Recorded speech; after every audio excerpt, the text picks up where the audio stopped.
কাল আমরা লেকশোর মানে অন্টারিও লেকের ধারে ঘুরতে গেছিলাম। সামার অলমোস্ট পড়ে গেছে। আমরা মিসিসাগা হয়ে ওখানে যাচ্ছিলাম। এটা হচ্ছে মিসিসাগা ডাউনটাউন। এরপর আমরা চলে এলাম লেকের ধারে। এটা হোয়াইট ক্যানাডিয়ান গুজ। এখানে যে কোনো ক্যানাডিয়ান গুজকে মারা বেআইনি, এর জন্য জেলও হতে পারে। এটা একটা ব্ল্যাক কালারের গুজ, ক্যানাডিয়ান গুজ। এখানে সাঁতার কাটছে দুটো ক্যানাডিয়ান গুজ। লেকটা খুব সুন্দর আর জলটাও দেখুন পুরো নীল। লেক, অন্টারিও লেকের নাম তো সবাই জানেন।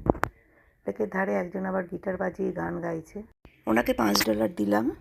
এরপর আমরা গেলাম স্ন্যাগ সি ফুড রেস্টুরেন্টে। সেখানে নানা ধরনের ফিশ রয়েছে। আমরা শ্রিম্প আর ক্র্যাব কেক নিলাম অ্যাপাটাইজার হিসাবে। মেন ফুডে fish and chips, mash potato, salad, drinks নিলাম। খুব এনজয় করলাম দিনটা।